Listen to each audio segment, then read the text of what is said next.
заболяването било укривано над 2 седмици. Понеже ако не знаете, заболяването чума по дребните преживни животни прилича на кибрид, който може да го скриеш от един джоб в другия и нищо да не му стане за 2 седмици.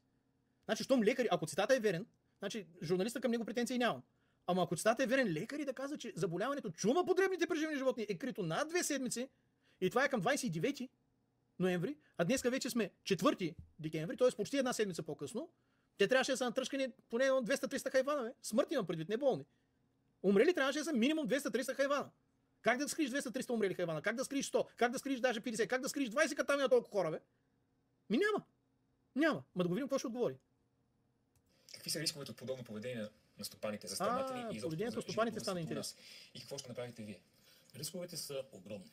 Рисковете са огромни от Ако взема да дойдете една проверка за парите, рисковете са огромни, защото ще стане ясно. гледна точка на това, че ние сме категорични, че това заболяване го има. Те може да са категорични, ама това е лъжа. И по никакъв начин не са в състояние да докажат една дума от тия глупости, които ги натръскаха. Ма една. Няма. Били категорични. Къде е? Покажете.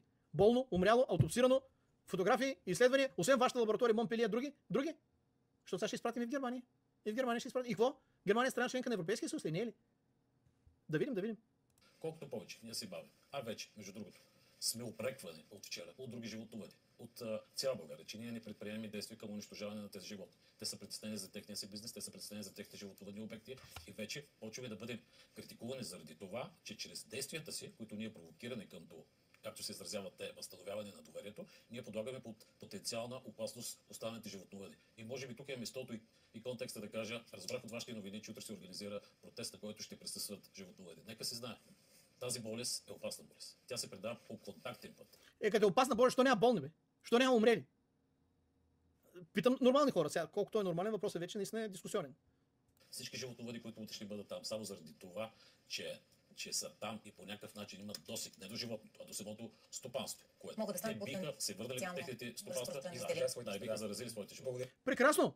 Точно с такива стопани е пълно там, които също имат ферми. Някой от тяхните ферми да е пламнала.